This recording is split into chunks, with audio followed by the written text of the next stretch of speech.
Good morning, class. I am not here today, so I wanted to start the day with you trying number 65. So if I were there, you would be doing number 65. So everybody take a moment, do number 65, and pause this until you get it done. Right? Okay, so here's how I'm going to do number 65. First thing I have to do is get a common denominator. But to do that, I need to know what these actually are. So the first thing I would do is factor out a 6. And I'd get n minus 1. And obviously that denominator is 9. And this one is 4 times n minus 1. So my common denominator has to incorporate all of them. My common denominator is going to be obviously an n minus 1. But then I have to find the common denominator for 6, 9, and 4. We all agree that 4 is 2 times 2, and 9 is 3 times 3, and this has only 1 3 and 1 2. So for my common denominator, I'm going to need 2 3s, and I'm going to need 2 2s. So I'm going to write them all out here. 3 times 3 times 2 times 2, and that is my common denominator. So now I need to multiply that by each thing. So the 1 3 and 1 2 cancel, so I get 6 times n minus 1, or the n minus 1's cancel, excuse me. N minus 1's cancel, and I get 6 times that top. I'm going to write over here. 6 times n minus 5 equals, here the 3 and 3 cancel, so I get 4 times n minus 1. And here, the 2 of the 2 and the n minus 1 cancel, so I'm just left with 9 times n minus 3. And notice by doing that, I'm going to make sure that with my subtraction problem that I actually distribute that negative and get this right. So here I get 6n minus 30 equals 4n minus 4 minus 9n plus 27. And I can actually just solve from there.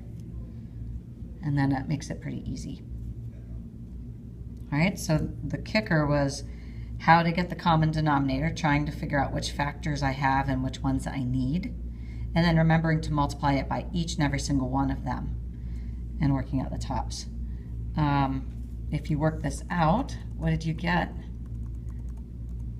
Hopefully you got 53 over 11. I'm going to show you the screen really quickly on how they worked out the rest. But you can see that I jumped right in. I kind of skipped this part right here, and I got right to there when I worked it out. But here's another approach for it. Okay, your homework had been to do numbers 31. Let's go back up to 31 really quick. Here's 31 up here. Question is, did you remember to distribute that negative to get this one right? You should have gotten negative 8. You can pause it if you need to look at these longer. Number 43 was your next one, and you should have gotten negative 2. You did this one in class yesterday at the boards. Most of you got to the point where you saw that the 2 and the 84 canceled. Notice that the teacher's assistant who did this did not notice how to simplify it and just multiply by 42, which was the quicker way to do it that most of you did in class. Number 47 was your next one. 47, you should have gotten a no solution on that one. Did you again remember to distribute your negative? For this problem, I get negative x plus 6. And did you distribute this negative and get negative 3x plus 12? Those are the things you need to actually check on your homework to make sure you got it right. Number 63. Am I there? No, 63. Should have been no solution.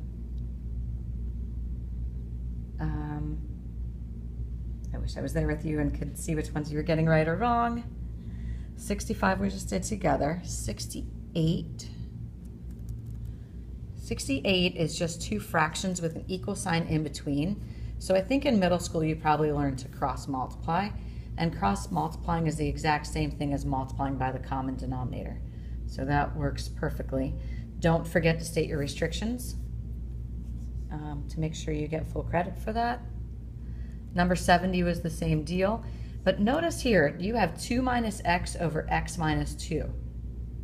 And you should be thinking that those are related. They're opposites of each other. So those should cancel out and give you -1. And you'd have -1 equals 3/4. And that's not a thing. -1 doesn't equal 3/4. So it's going to be no solution. And you might have been able to do that without showing any work if you noticed that those were opposites. So that's that one. If you didn't notice that, then you should have gotten 2, but if you remembered to state your restriction, you'd see that that can't be 2. So again, it should have been no solution either way. Number 85 was for you to catch the mistake. Let's see, I think that one's not 85 in my book. I think it is, which one would it be? Is 85, hold on a second. It's one of these. If you're gonna look at all the how did they mess up questions, these are the answers. 85 was the third one, so that should be this one. You cannot cross multiply because it's not 2 fractions equal to each other. When I come back on Monday, we'll go through more of those.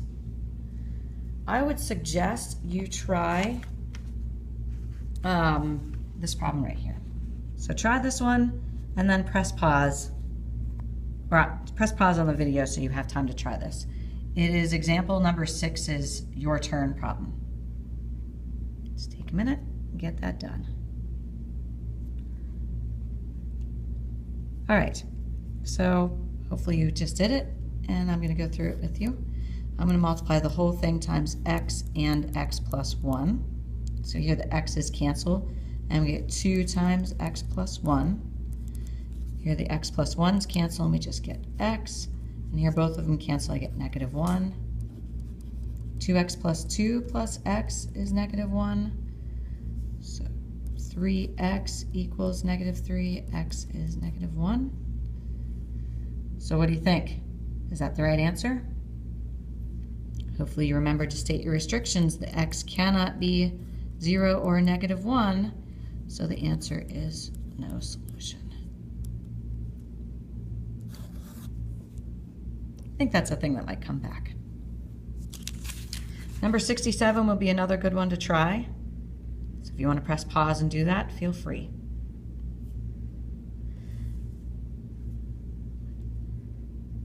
All right, hopefully you got that x cannot be 1/2 or -1/5. And then we actually work it out. Because it's 2 fractions equal to each other, we can cross multiply.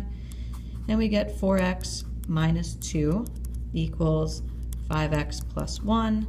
X is -3. And it's not restricted, so you're good.